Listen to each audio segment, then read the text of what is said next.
जय हिंद दोस्तों। तो पिछली वीडियो में हम लोगों ने जो है अराइवल ऑफ आर्यंस जो टॉपिक था वो कवर कर लिया था।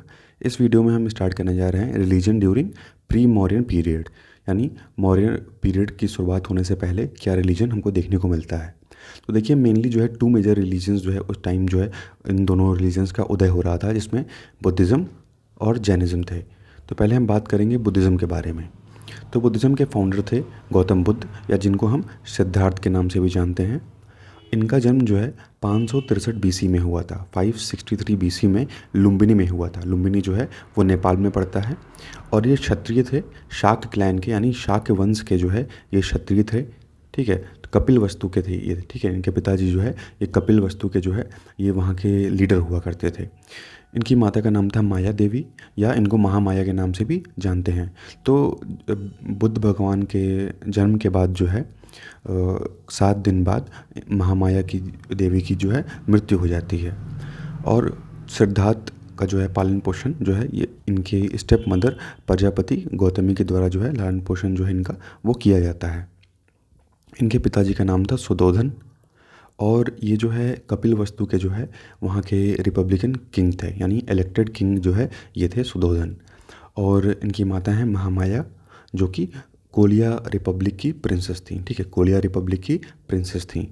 और जब भगवान बुद्ध का जब जन्म होता है तो जो सुधोधन इनके पिताजी हैं वो क्या करते हैं कि वो जो है पंडितों को बुलाते हैं कुंडली दिखाने के लिए। तो कुंडली देखने के बाद पंडित जो है ये बताते हैं कि ये आगे चल के या तो बहुत बड़े राजा बनेंगे, ठीक है, बहुत बड़े रूलर बनेंगे, या बहुत बड़े एसेटिक यानी संत बनेंगे। ठीक है, या तो राजा बन सकते हैं या तो संत बन सकते हैं, दोनों में से जो भी बनेंगे उनकी ख्याति जो है पूरे विश्व में होगी। तो अब इस चीज़ से जो है इनके पिताजी को थोड़ा टेंशन ये हो जाता है कि कहीं जो है ये संत न बन जाए। तो इसीलिए क्या करते हैं, सोचते हैं कि बचपन से ही जो है बड़े बड़े इनके लिए जो है पैलेसेस वगैरह बनवा दिए जाते हैं, और ताकि इनको जो जो समाज में या जो बाहर जो दुख या जो समस्याएं हैं वो इनके आँख के सामने ना आए। इसीलिए जो है इनको पैलेस में रख करके उनको वहाँ पे हर जो सुख सुविधा है वो दे दिया जाता है। किसी भी चीज़ की जो है कमी नहीं की जाती है, ताकि इनको दुख का जो है वो अनुभव ही ना हो, पता ही न चले कि दुख होता क्या है। लेकिन उसके बाद जो है क्या होता है कि 16 साल की उम्र में जो है इनका विवाह यशोधरा से हो जाता है, और इनको जो है एक पुत्र होता है जिनका इसका नाम है राहुल। तो एक दिन क्या होता है कि ये अपने घोड़े और अपने जो इनका वो है जो सारथी है उसके साथ जो है ये बाहर टहलने के लिए निकलते हैं। तो रास्ते में जो है ये सबसे पहले देखते हैं एक बूढ़े आदमी को। तो जो है अपने सारथी से पूछते हैं, इनके सारथी का नाम है चंदन। ठीक है, चंदन नाम है, और घोड़े का नाम है कंठक। तो अपने सारथी चंदन से ये पूछते हैं कि ये आदमी कौन है और ये ऐसे क्यों चल रहे हैं। तो ये बताते हैं कि ये जो है ये वृद्ध आदमी है और इसलिए ऐसे चल रहे हैं। तो पूछते हैं कि क्या मैं भी वृद्ध हो जाऊंगा। तो बताते हैं कि हाँ, वृद्ध तो सबको होना है, बूढ़े तो सबको एक न एक दिन होना है, मैं भी होऊंगा और आप भी होंगे। उसके बाद जैसे ही कुछ देर आगे बढ़ते हैं तो फिर ये देखते हैं कि एक बीमार आदमी है। तो ये पूछते हैं कि इनको क्या हुआ है। तो बताते हैं कि ये जो है इनको कोई बीमारी है, ये बीमार है। तो ये पूछते हैं कि मतलब मैं भी बीमार हो सकता हूँ। तो कहते हैं कि बीमार तो कोई भी हो सकता है, सब लोग बीमार पड़ते हैं। उसके बाद ये कुछ और आगे बढ़ते हैं तो इनको एक डेड बॉडी दिखती है। तो फिर ये पूछते हैं कि ये क्या है। तो बताते हैं कि ये जो है आदमी मर गया है। तो फिर उसके बाद जो है जब आगे ये बढ़ते हैं तो इनको एक साधु मिलता है। साधु देखते हैं कि साधु जो है वो अपने ध्यान में मग्न रहता है, और उसको कोई टेंशन या कोई भी पीड़ा, कोई भी दुख कुछ भी नहीं है। वो अपना जो है ध्यान में लगा हुआ है। तो उसके बाद जो है ये 4 साइड्स आए। ठीक है, तो बुद्ध के अंदर जो परिवर्तन आया, जो चेंज आया, उनके हृदय में जो परिवर्तन हुआ, ये मेन जो चारों चीज़ें थी इसी की वजह से जो है ये परिवर्तन आता है। इसको 4 साइड बोलते हैं। ठीक है, तो एक ओल्ड मैन, सिक मैन, ठीक है, एक डेड बॉडी, और एसेटिक यानी साधु को देख के जो है भगवान बुद्ध के मन में जो है परिवर्तन आता है। उसके बाद ये क्या करते हैं कि एक रात 29 साल की उम्र में जो है ये अपने घर का त्याग कर देते हैं। और भगवान बुद्ध के गृह त्याग को हम कहते हैं महाभिनिष्क्रमण। ठीक है, महाभिनिष्क्रमण कहते हैं भगवान बुद्ध के गृह त्याग को। तो अपने बच्चे और अपनी पत्नी को जो है ये छोड़ के चले जाते हैं अपने घोड़े कंटक और इनका जो चैरिटर है, जो सारथी है, चंदन के साथ। ठीक है, इसको चंडका भी बोलते हैं। तो जो गृह त्याग है भगवान बुद्ध का, उसको हम बोलते हैं ग्रेट रिनंसिएशन या महाभिनिष्क्रमण। ठीक है, याद रखिएगा, ग्रेट रिनंसिएशन और महाभिनिष्क्रमण। तो ये सत्य की तलाश में जो है घर से निकलते हैं। उस समय इनकी जो एज है वो है 29। ठीक है, 29 एज साल की उम्र में जो है ये गृह त्याग करते हैं। घर छोड़ने के बाद जो है ये लगातार करीब करीब 6 महीने तक जो है इधर उधर घूमते रहते हैं सत्य की तलाश में। इस बीच जो है इनकी मुलाकात होती है अलारा कलाम से। ठीक है, तो इनके पहले गुरु हैं अलारा कलाम, और इनकी मुलाकात जो है अलारा कलाम से कहाँ होती है, तो याद रखिएगा वैशाली में। वैशाली में जो है अलारा कलाम से मिलते हैं और इनसे जो है शिक्षा ग्रहण करते हैं। लेकिन उसके बाद भी जो है इनको शांति नहीं मिलती है, इनको लगता है कि कुछ अभी बचा है, कुछ कमी है। तो उसके बाद जो है ये दूसरे गुरु के पास जाते हैं राजगिरी में, रुद्रक रामपुत्र के पास। तो रुद्रक रामपुत्र जो हैं वो इनको योग की जो विधि है वो बताते हैं, ध्यान लगाना बताते हैं। ठीक है, लेकिन उसके बाद भी जो है इनको यहाँ पे अभी भी वो शांति नहीं मिलती है। तो उसके बाद ये जो है पहुँच जाते हैं बोध गया, और वो उस समय जो है इनकी उम्र रहती है 35 साल।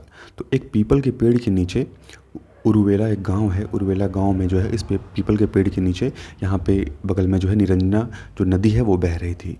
ठीक है, निरंजना नदी के किनारे जो पीपल का पेड़ है उरुवेला बोध गया में, तो यहाँ 35 साल की उम्र में जो है ये बैठते हैं और लगातार 49 डेज़ तक, याद रखिएगा, लगातार 49 डेज़ तक जो है ये मेडिटेट करते हैं, यानी ध्यान लगाते हैं। और इस बीच में जो है कहा जाता है कि इनका जो ध्यान जो है भंग करने के लिए बहुत कोशिशें की गई थी माया के द्वारा। ठीक है, तो माया के द्वारा जो है कोशिश की गई थी कि भगवान बुद्ध का ध्यान जो है वो भंग कर दिया जाए, लेकिन ऐसा नहीं हो पाया। और उसके बाद जो है 49 डेज़ के बाद इनको जो है निर्वाण की प्राप्ति होती है, यानी ज्ञान की प्राप्ति होती है, और ये बन जाते हैं सिद्धार्थ से बुद्ध, या जिसको हम तथागत भी बोलते हैं। ठीक है, उसके बाद ज्ञान की प्राप्ति होने के बाद जो है ये कहा जाता है कि इनके सपने में ब्रह्मदेव आते हैं और इनसे कहते हैं कि आपने तो ज्ञान पा लिया है, लेकिन अब जो है आप इसको आगे और समाज में बढ़ाइए, लोगों को भी इस बारे में जो है उपदेश दीजिए। तो उसके बाद जो है वो वहाँ से निकलते हैं और पहुँचते हैं बनारस के सारनाथ में। तो डियर पार्क में जो है ये अपना पहला जो उपदेश है वो देते हैं अपने 5 शिष्यों को। और इस उपदेश को, यानी भगवान बुद्ध के पहले उपदेश जो को हम कहते हैं धर्म चक्र परिवर्तन। ठीक है, धर्म चक्र परिवर्तन बोलते हैं भगवान बुद्ध के पहले उपदेश को। ये अपने 5 शिष्यों को जो है बनारस के सारनाथ में ये उपदेश देते हैं। उसके बाद जो है ये लगातार 45 साल तक एक जगह से दूसरी जगह घूम घूम के जो है 45 साल तक जो है लोगों को उपदेश जो है वो देते रहते हैं। भगवान बुद्ध ने जो है सबसे ज़्यादा जो उपदेश है वो श्रावस्ती में दिया। ठीक है, सबसे ज़्यादा याद रखिएगा, सबसे ज़्यादा उपदेश जो है वो कहाँ दिया, श्रावस्ती में। श्रावस्ती जो थी वो कैपिटल थी कोशला किंगडम की। ठीक है, तो कोशला महाजनपद की जो है श्रावस्ती कैपिटल थी। और उसके बाद बुद्ध जो हैं, भगवान बुद्ध जो हैं वो अपने शरीर का त्याग कर देते हैं 80 साल की उम्र में, 483 BC में। ठीक है, 483 BC में 80 साल की एज में जो है भगवान बुद्ध अपने शरीर का त्याग कर देते हैं एक साल वृक्ष के नीचे कुशीनगर में। कुशीनगर जो है वो पड़ता है यूपी में। और भगवान बुद्ध के डेथ को बोलते हैं महापरिनिर्वाण। ठीक है, भगवान बुद्ध के डेथ को बोलते हैं महापरिनिर्वाण। देखिए कुछ कुछ चीज़ें हम इसमें स्लाइड में जो है एक्स्ट्रा ऐड किए हैं, वो आपको हो सकता है बुक में ना मिले। ठीक है, तो हम ताकि इसमें एक्स्ट्रा ऐड किए ताकि पूरा जो टॉपिक अच्छे से आपका कवर हो जाए, आपको कहीं और जो है ना जाना पड़े। तो 483 BC में जो है भगवान बुद्ध अपने शरीर का त्याग करते हैं 80 साल की उम्र में यूपी के कुशीनगर में, और उसको हम बोलते हैं महापरिनिर्वाण। ठीक है, उसके बाद ये कहा जाता है कि इनकी मृत्यु जो है, ये खीर जो एक लोहार रहता है वो इनको खीर खाने के लिए देता है पावापुरी में, और वहीं पे जो है उसी खीर को खाने की वजह से शायद कहा जाता है कि उस खीर में जहर रहता है, उसकी वजह से इनकी मृत्यु हो जाती है। ठीक है, लेकिन कुछ कहानियों में जो है कुछ जताका स्टोरीज़ हैं उसमें ये भी हमें जानने को मिलता है कि इनकी मृत्यु जो है इन्होंने खुद जो है अपने शरीर को जो है वो त्यागा था। अब देखिए भगवान बुद्ध की जो लाइफ है उसको कुछ सिंबल से जो है डिनोट किया जाता है। जैसे जो भगवान बुद्ध का जन्म है उसको लोटस और बुल से डिनोट करते हैं। ठीक है, कमल के फूल से और बुल से जो है डिनोट करते हैं। जो भगवान का जो रिनंसिएशन यानी जो गृह त्याग था उसको डिनोट करते हैं हॉर्स से। भगवान बुद्ध के हॉर्स का क्या नाम था, तो कंटक का नाम था। ठीक है, याद रखिएगा। जो एनलाइटमेंट हुआ यानी निर्वाण की प्राप्ति हुई, ज्ञान की प्राप्ति हुई, उसको डिनोट करते हैं बोधि ट्री से, ठीक है, पीपल के वृक्ष से जो है डिनोट करते हैं। पहले उपदेश को धर्म चक्र या व्हील से डिनोट करते हैं, जब धर्म चक्र से। और जो परिनिर्वाण है यानी जो शरीर का त्याग किए हैं, डेथ को डिनोट करते हैं स्तूप से। सिंबल से याद रखिएगा, इंपॉर्टेंट है। अब हम बात करते हैं भगवान बुद्ध के टीचिंग्स के बारे में। तो देखिए, इन्होंने जो है कुछ डॉक्ट्राइन्स दिए और इनका ये मानना था कि ईश्वर जो है वो नहीं होते हैं, ठीक है, भगवान में विश्वास नहीं करते थे, यानी अनईश्वरवादी थे, ठीक है। एग्नोस्टिक का मतलब होता है अनईश्वरवादी, ठीक है। और आत्मा का जो कॉन्सेप्ट है उसमें भी ये बिलीव नहीं करते थे। और उसके अलावा जो है बलि वगैरह जो दी जाती है, इस बलि के भी ये अगेंस्ट थे। साथ ही साथ जो वर्ण सिस्टम था यानी ब्राह्मण, क्षत्रिय, वैश्य और शूद्र, इस वर्ण सिस्टम के भी ये भगवान बुद्ध जो है वो उसके अगेंस्ट में थे। और जो सारे जो कुछ रिचुअल्स वगैरह होते हैं कि भगवान को इस तरीके से प्राप्त किया जा सकता है, इस तरीके से, उसके भी जो है ये अगेंस्ट है, ठीक है। तो याद रखिएगा, ये जो भगवान बुद्ध की जो टीचिंग्स है वो अनईश्वरवादी है, यानी ईश्वर में विश्वास नहीं करते थे। तो देखिए, सच जो ट्रुथ है उसको पाने के लिए यानी निर्वाण पाने के लिए भगवान बुद्ध ने जो है 4 नोबल ट्रुथ्स बताए हैं, 4 नोबल ट्रुथ्स, ठीक है। तो पहला है ट्रुथ ऑफ सफरिंग, या इसको बोलते हैं दुख, यानी सबके जीवन में दुख है, ठीक है, सफरिंग है सबके जीवन में। तो ये सफरिंग जो है ये क्यों है, सफरिंग का कोई ना कोई कॉज होगा। तो दूसरा है समयुदय, यानी truth of the cause of suffering. तो कॉज है, अगर दुख है तो दुख क्यों है, तो दुख का सबसे बड़ा जो रीज़न है वो है आपका डिज़ायर, या जिसको हम बोलते हैं इच्छा। जब आपके मन में कोई इच्छा होगी और आपकी इच्छा वो पूरी नहीं होगी तो इसीलिए क्या होगा, दुख होगा। लेकिन ये बोलते हैं कि इस सफरिंग को जो है एंड किया सकता है, यानी निरोध, ठीक है, truth of the end of suffering, यानी इस जो दुख है उसको ख़त्म किया जा सकता है ट्रुथ ऑफ पाथ से, यानी मग्ग से। और इसमें जो है अष्टांगिक मार्ग बताए गए हैं, यानी 8 रास्ते हैं जिसकी मदद से जो है आप अपने जो दुख या जो डिज़ायर है आपको, उसको आप ख़त्म कर सकते हैं। तो पहला है राइट व्यू, यानी जो है सत्य को जानिए, ठीक है। राइट व्यू, आपका जो व्यू है वो सही होना चाहिए। सही और गलत में आपको फ़र्क करना आना चाहिए, मतलब सही क्या है गलत क्या है, ये इसमें जो है आपको फ़र्क करना आना चाहिए। आपका व्यू जो है सही होना चाहिए। राइट इंटेंशन, यानी आपके माइंड में कोई भी इविल थॉट्स नहीं आने चाहिए, ठीक है। आपका इंटेंशन जो है, जो भी आप काम कर रहे हैं उसमें आपका जो इंटेंशन है वो सही होना चाहिए। उसके बाद राइट स्पीच, यानी जो आपका स्पीच है, यानी आप अगर किसी को कुछ बोलते हैं तो वो अच्छा ही बोले, बुरा मत बोले, ऐसा कुछ ना बोल दें जिससे किसी को जो है हर्ट हो या दुख पहुँचे। तो राइट स्पीच। उसके बाद राइट एक्शन, यानी ऐसा एक्शन न करिए जिससे किसी और को कष्ट पहुँचे या दुख पहुँचे, ठीक है। ऐसा करिए जिससे लोगों का भला हो, लोगों का कल्याण हो। उसके बाद है राइट लाइवलीहुड, यानी जो आपको लाइफ मिली है उसकी रिस्पेक्ट करिए। राइट एफर्ट, यानी जो है जिस भी क्षेत्र में आप काम करिए उसमें अपना पूरा एफर्ट लगाइए।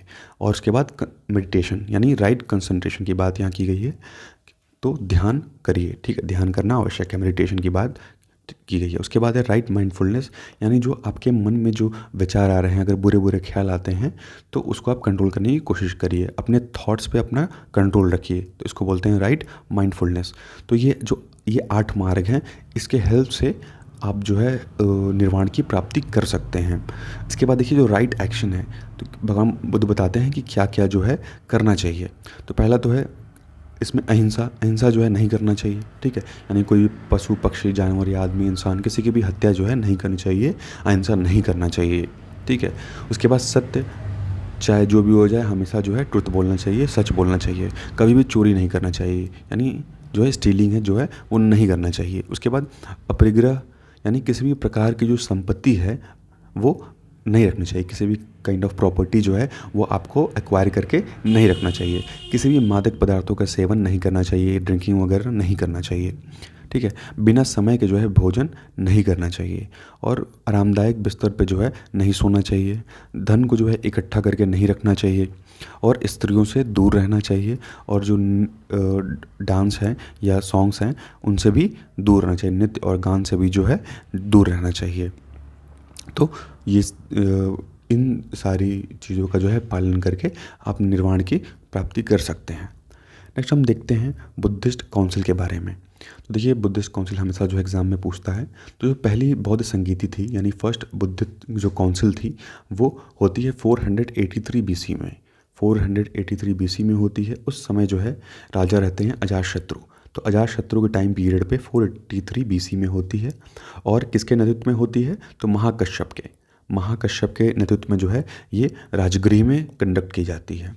और इसमें जो है विनय पिटाका और जो है विनय पिटाका और धम्म पिटाका जो है यहाँ पे इसका जो उसको जो है एक तरह से कंस्ट्रक्ट किया जाता है, बनाया जाता है। ठीक है, तो यहाँ पे लिखा जाता है पहले बुद्धिस्ट काउंसिल में। वहीं सेकंड में जो है जो काउंसिल होती है वो होती है वैशाली में। काल अशोक के टाइम पीरियड पे होती है 383 बीसी में। उसके बाद जो है ये किसके चेयरमैनशिप में होती है? तो सबकामी के चेयरमैनशिप में दूसरी बौद्ध संगीति होती है। As the Vaishali monks struck to their views no agreement was arrived. और यहाँ भी क्या होता है कि जो वैशाली के जो बौद्ध भिक्षु रहते हैं उनके आपस में मतभेद होने की वजह से यहाँ कोई भी एग्रीमेंट जो है वो नहीं होता है। तीसरी संगीति जो है वो पाटलिपुत्र में होती है 251 बीसी में, और अशोका के टाइम पीरियड में ये होती है।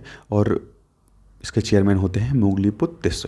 ठीक है, मोगलीपुत्र तिस्स जो है इसके चेयरमैन होते हैं थर्ड बुद्धिस्ट काउंसिल के। पाटलिपुत्र में हुआ अशोका के टाइम पीरियड में 251 बीसी में।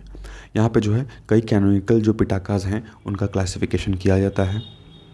ठीक है, उसके बाद जो चौथी और सबसे इम्पोर्टेंट जो बौद्ध संगीति थी वो ही कश्मीर में। ये कनिष्क के टाइम पीरियड पे हुई 72 एडी में। और इस टाइम चेयरमैन रहते हैं इसके वासुमित्र। क्योंकि इसमें क्या होता है, इंपॉर्टेंट इसलिए है क्योंकि यहाँ पे जो बुद्धिज़्म है वो 2 सेक्ट्स में डिवाइड हो जाता है, यानी हीनयान और महायान में डिवाइड हो जाता है। इसीलिए फोर्थ जो मीटिंग है वो इम्पॉर्टेंट है। तो देखिए बुद्धिज़्म के 3 रत्न हैं, इसको हम त्रिरत्न भी बोलते हैं, 3 जेम्स ऑफ बुद्धिज़्म। ठीक है, इसको त्रिरत्न बोलते हैं, त्रिरत्न ऑफ बुद्धिज़्म, जिसमें आता है बुद्ध, धम्म और संघ। बुद्ध, धम्म और संघ जो है ये 3 रत्न हैं बुद्धिज़्म के। अब हम बात करते हैं बुद्धिज़्म के सेक्ट के बारे में। तो पहले हम बात करेंगे हीनयान। तो देखिए जो हीन वर्ड है, हीन वर्ड का मतलब होता है लेस। ठीक है, और यान जैसे वायुयान होता है, बोलते हैं वायुयान, तो उसका मतलब होता है व्हीकल। ठीक है, तो हीनयान हो गया लेसर व्हीकल। तो जो हीनयान थे ये जो है भगवान बुद्ध की जो ओरिजिनल टीचिंग्स थी ये उसमें विश्वास रखते थे। ठीक है, भगवान बुद्ध के जो है ये ओरिजिनल टीचिंग में ये बिलीव करते थे, विश्वास रखते थे। They sought individual salvation through self discipline and meditation. और इनका मानना ये था कि अगर हमको जो है मोक्ष की प्राप्ति करनी है, निर्वाण की प्राप्ति अगर करनी है तो मेडिटेशन और सेल्फ डिसिप्लिन रह के हम इसकी प्राप्ति कर सकते हैं। ठीक है, मूर्ति पूजा में ये विश्वास नहीं रखते थे। ठीक है, मूर्ति पूजा जो है ये नहीं करते थे। और ये जो है पाली लैंग्वेज का यूज़ करते थे। ठीक है, जो भी इनके टेक्स्ट लिखे हुए हैं वो आपको पाली लैंग्वेज में ही मिलेंगे। याद रखिएगा, हीनयान के जो भी टेक्स्ट हैं वो आपको पाली लैंग्वेज में मिलेंगे। और हीनयान को जो है सदर्न बुद्धिस्ट रिलीजन भी बोला जाता है, क्योंकि ज़्यादातर जो ये हीनयान जो ये सेक्ट है ये साउथ साइड में फैला, इंडिया के साउथ में, जैसे श्रीलंका, म्यांमार, थाईलैंड, जावा। ठीक है, तो साउथ में जो है इंडिया के फैला, इसीलिए इसको सदर्न बुद्धिस्ट रिलीजन भी बोलते हैं। और हीनयान भी जो है 2 सब्जेक्ट्स में डिवाइड हो जाते हैं, वैभशिका और सौतंत्रिका। याद रखिएगा, वैभशिका और सौतंत्रिका जो है हीनयान के 2 सब सेक्ट्स हैं। ठीक है, तो 2 सब सेक्ट्स में जो है हीनयान डिवाइड हो जाता है, वैभशिका में और सौतंत्रिका में। उसके बाद हम बात करेंगे महायान के बारे में।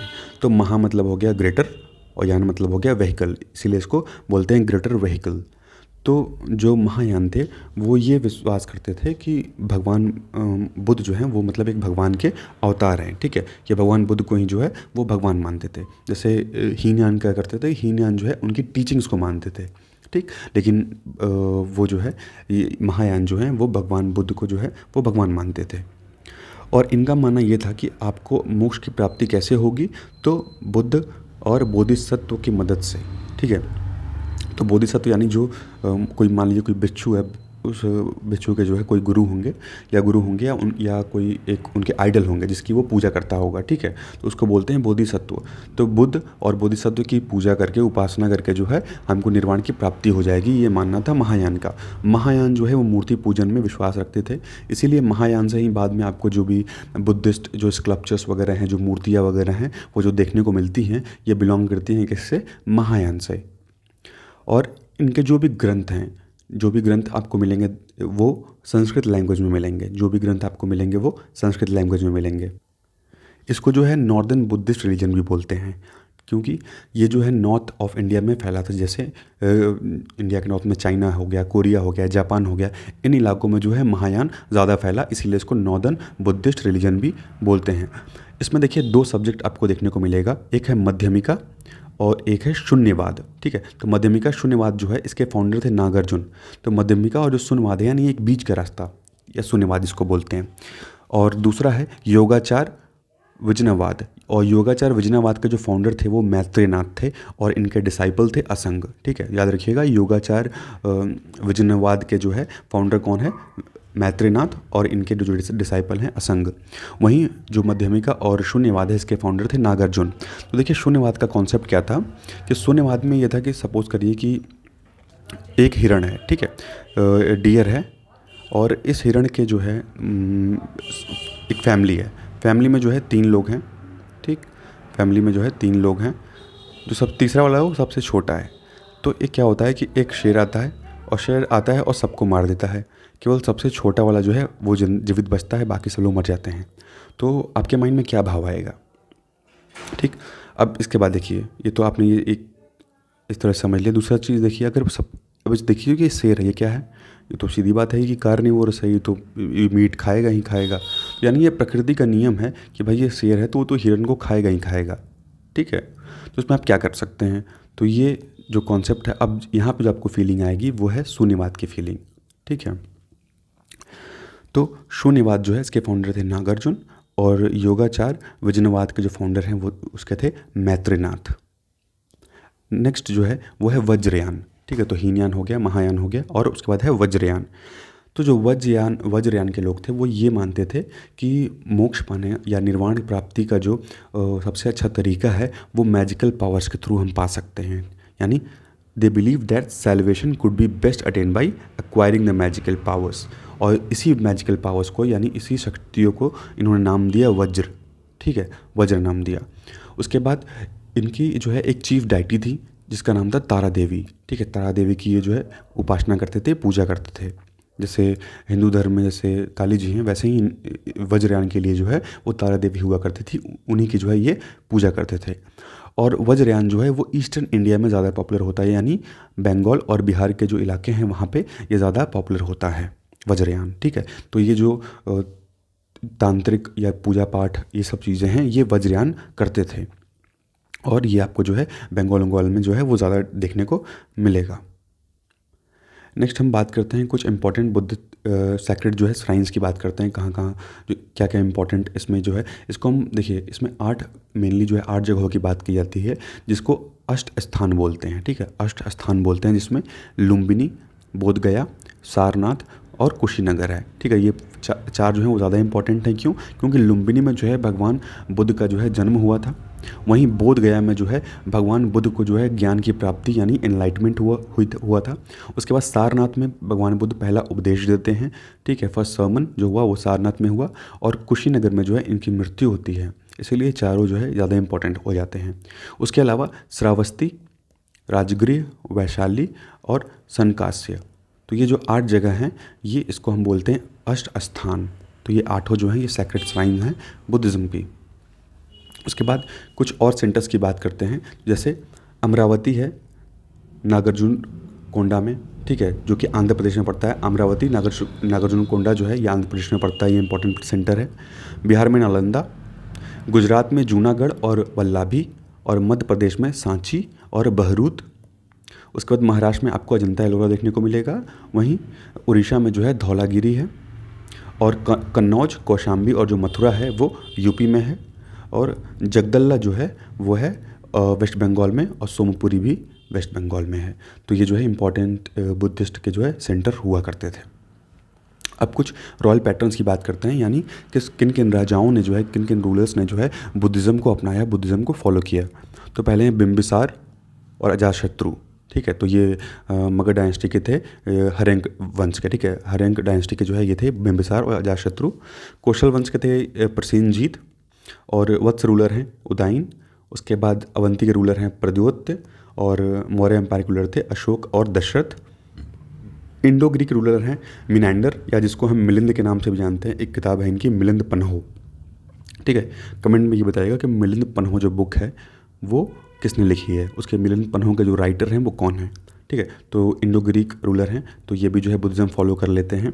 उसके बाद कनिष्क, ठीक है, ये बुद्धिज़्म फॉलो कब करते हैं, जब वही मिलिंद पन्हों में जो है डिबेट दिया हुआ है, उसी डिबेट में हारने के बाद जो है ये बुद्धिज़्म के फॉलोअर बन जाते हैं। तो आपको बताना है कि मिलिंद पन्हों के राइटर जो है वो कौन है। तो कनिष्क हैं कुषाण रूलर, उसके बाद वर्धमान रूलर हैं हर्षवर्धन, और पाला डायनेस्टी से गोपाल, धर्मपाल और रामपाल ने भी जो है बुद्ध धर्म को अपना लिया था। उसके बाद हम कुछ जो बुद्धिस्ट यूनिवर्सिटीज़ हैं, जो विश्वविद्यालय है, उसके बारे में देखेंगे कि कहाँ पे है और उसके फाउंडर कौन है। तो नालंदा विश्वविद्यालय जो कि बड़ा गांव बिहार में पड़ता है, इसके फाउंडर थे कुमारगुप्त फर्स्ट। ठीक है, तो ये गुप्ता रूलर के थे, कुमारगुप्त फर्स्ट, ये नाम याद रखिएगा। उदंतपुरी विहार, ठीक है, उदंतपुरी विहार जो कि बिहार शरीफ बिहार में पड़ता है, इसके फाउंडर हैं गोपाल जो कि पाला रूलर थे। विक्रमशिला विश्वविद्यालय जो है भागलपुर बिहार में पड़ता है, और इसके जो फाउंडर हैं वो हैं धर्मपाल, ये भी पाला रूलर हैं।